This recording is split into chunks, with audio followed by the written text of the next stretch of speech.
Welcome back, Amiibros, to Metroid Zero Mission. In the last episode, we acquired the Wave Beam, allowing our beam attack to phase through walls. As we are demonstrating with this chonky fuck, too bad it does not stack up against the Screw Attack, another power-up we acquired in the last episode. This time, we'll be making our way to Ridley, and collecting a few more missile expansions along the way.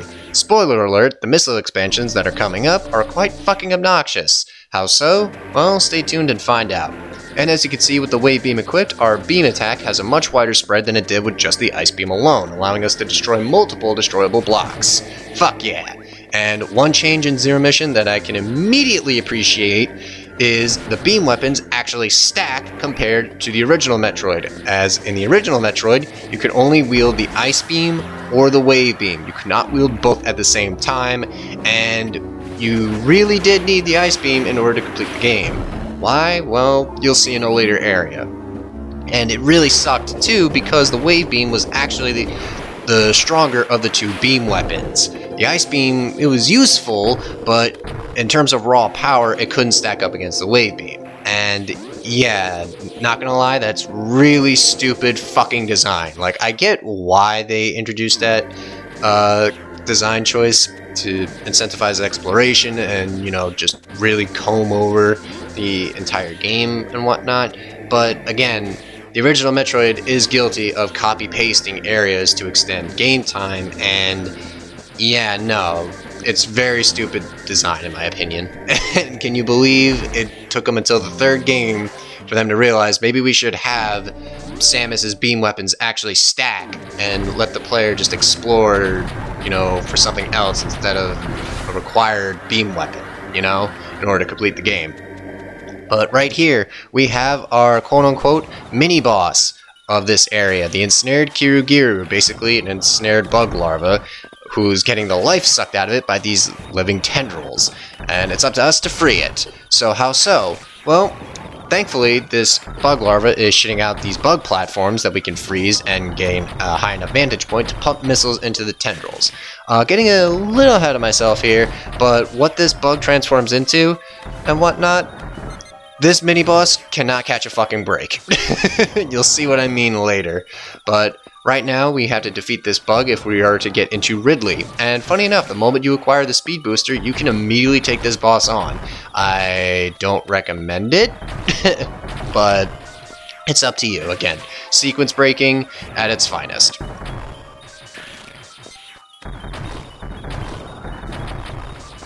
But with the bug larvae freed, let's head into Ridley.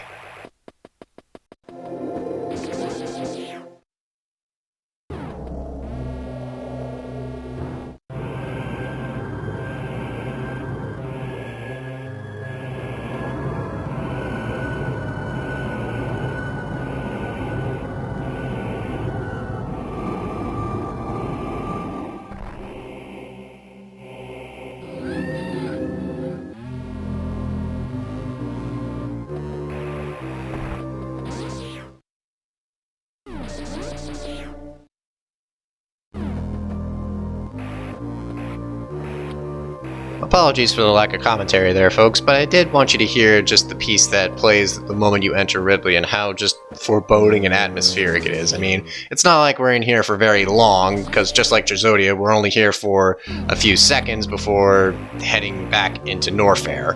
I mean, what I mean is, we're only in Norfair for a few seconds before we have to head into Trezodia, all because Samus can't grab onto the ledges normally. No, I'm never letting that go. Because it's fucking stupid. But as you can see, the bug larva made quite the trek in the time we were in the elevator. I wonder what happened. I'll tell you, it evolved into Imago, our proper mini-boss, and oh boy, Imago is super fucking easy to take on. All you have to do is basically run to the left and run to the right. When you run to the right, you're going to be pumping Imago's stinger full of missiles. You're going to run back to the left to avoid its stinger missiles that are coming at you. And rinse and repeat until Imago is kaput. Yeah, like I said, this guy cannot catch a fucking break. You know, it finally frees itself from these living tendrils that were slowly killing it. Finally reaches its full potential when it evolves, and then Samus has to put the thing down old Yeller style. Like I said, Imago, I feel so sorry for you, even if nobody really knows your name. Rest in peace. Anyway, for defeating a Mongo, we finally gain access to super missiles, and now we can open green hatches on doors. Super missiles basically are a more powerful version of our regular missiles, no shit. Super missiles are basically 5 missiles in one. So whenever you collect expansions for super missiles, they come in packages of 2 rather than packages of 5. They are quite powerful, but again, you only have so few of them, so use them sparingly. Not that it's particularly hard to get them back, but you don't want to be grinding enemies for super missiles. You know, you want to just get a move on, you know? But welcome to Ridley, folks. It's not exactly the most pristine location. In fact, it's very purple. But no, I'm just kidding about that. This area is more purple than Ridley, as we'll soon see. But yeah, no, I really do like this area a lot. Just the music in general. I mean, in fact, the music in Zero Mission is top notch. It's really good stuff. Like, I love Kraid's theme, as it definitely, in addition to feeling atmospheric, it felt like you were really exploring the deep caverns of the planet below. But with this one, it definitely feels like something sinister is lurking in the shadows, and you best be prepared, for you don't know what exactly it is you're dealing with. You know what I mean? That's what I get from hearing this track, and it's a very apt description given who Samus is facing. In actuality, Ridley is responsible for the death of Samus's parents. You see, in the manga that ties into Metroid Zero Mission, 2 volumes that were only ever released in Japan, never outside of the West. I don't know why, considering Japan is where Metroid sells the least. It actually sells better in the West, believe it or not. But I digress. In the beginning chapters of the first volume, Samus's planet is invaded by space pirates led by Ridley, and unfortunately Samus's parents don't make it out. In fact, Samus, as a little girl, mind you, is the only survivor after the space pirates attack. She is then adopted by the Chozo, the bird-like alien people whose statues we've seen throughout the entirety of the game, and she's then infused with Chozo DNA to survive the much harsher climates of the planet that we're exploring now. So yeah, very interesting backstory, you know, and it's a side, like, we get to see sides of characters that we never really saw in the games. Like, for example, Ridley actually speaks in the manga, you know, which caught me off guard when I first read it. And just as a little bit of clarification, I've read a few chapters in the manga. I haven't read both volumes yet, but so far I dig it. Again, there are a few things that just like kind of caught me off guard when I first read it. Again, Ridley speaking, because if you're like me and you're used to only his appearance in the games, Ridley only roars. He never really speaks. You know, granted, not a whole lot of people really speak in the Metroid series. Again, it's more about showing than telling, but it's almost off-putting in a way, if that's a way to describe it. But despite how much it makes Ridley a fucking bastard, because, yeah, Ridley is a fucking asshole if him not killing Samus's parents wasn't enough to convince you. Like, there's a moment in the manga where, again, as a little girl, Samus encounters Ridley, and, like, at first he's very soft-spoken, leading Samus in with, like, a false sense of security, until finally he's ready to just fucking, like, murder her outright. Like, goddamn, Ridley, that's cold-blooded, dude.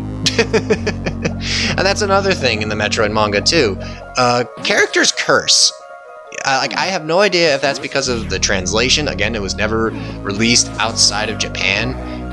If you ever wanted to read the Metroid manga that ties into Zero Mission, you'd have to go online and find translated images of it in order to get like the full story and whatnot. But yeah, when I read that, Samus fucking curses in the manga, and I was just like, what? Like, that's almost as ridiculous as Pokemon getting chopped up in the Pokemon manga. And yeah, that does happen. Look it up.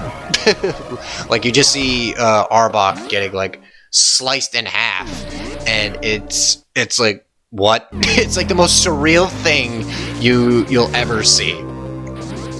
But enough about weird stuff going on in Nintendo franchises. Let's talk about the obnoxious missile expansions to get in Ridley. So as you saw right there, I was very clear about using restore points in order to get that missile expansion.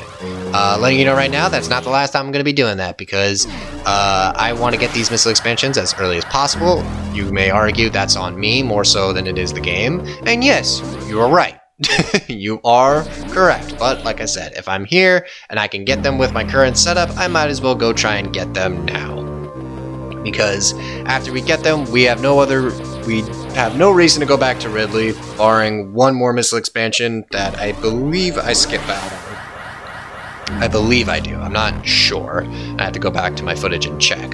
But yes, these next few expansions are going to require you to be a downright master with the speed booster. Now you may be wondering how you can store the charge for certain locations. Well, as you can see right there, those inclines that dip downward and go upward, when you try to perform the Shine Spark, you need to perform it at a very specific part of that decline.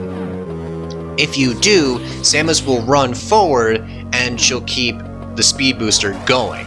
It can be very finicky at points, because, again, Samus can only store the speed booster or the Shine Spark for so long before it disappears entirely, and you don't want to go back and have to recharge it up again. So what you end up doing is, if you're like me, you end up sort of like panicking, trying to like move as fast as you can, and that leads you to making mistakes and whatnot. It has happened to me on a lot of occasions, and just be thankful I'm cutting past a lot of my fuck-ups here.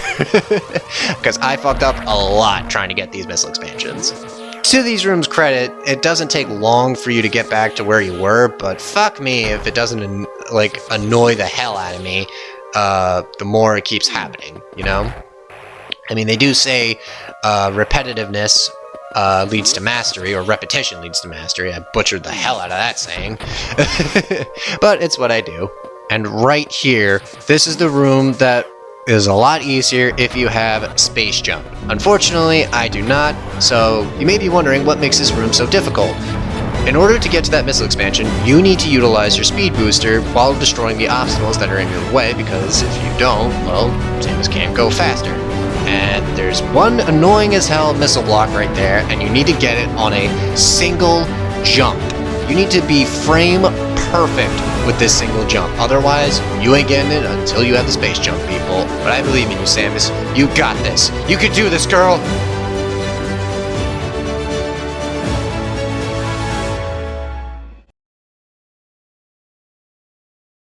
Yeah! That's what I'm fucking talking about, Samus. You know what you deserve, Samus? Nice hot bath.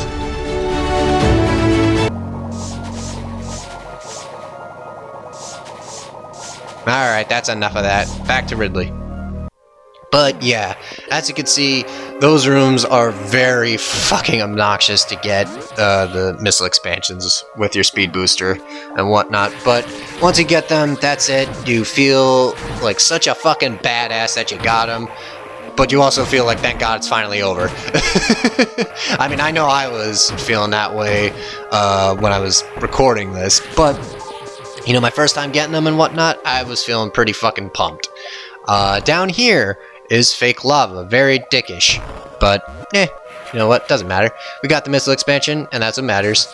So now we have to jump back up here, and really cannot wait till we get a suit that makes us immune to lava. I really can't wait. Come on, Samus. Enough of the lava bath. You already had one. Stop being greedy. Samus, come on, Samus. If you don't do this, no television for a week now. Come on, there we go. Yay, there you go. That's what I'm talking about. Yeah, because if you're in lava, your jump is gimped, and that includes your ability to wall jump too. So be mindful of that as you progress throughout Ridley. And we just get another missile expansion. Boy, for as much as Ridley hates Samus, he really knows how to lay on the expansions. He really wants a challenge, I can tell. And oh boy, we have a super missile block here, one of very few at this point in the game. And I almost fucked up trying to get this super missile by aiming it at the wall. Hey man, I can't catch a break in here. I mean, this is Samus, the nemesis of Samus's hideout, so it makes sense. And another dick-headed missile expansion that we unfortunately can't get this episode. Sorry, folks, you're just gonna have to deal with the other ones I got. Yeah, I know, Samus, I'm pretty sad too, but don't worry, we'll get it later. Anyway, that's gonna do it for this episode of Metroid Zero Mission. Next time, we'll be taking on the big bad gray space dragon. See you guys then.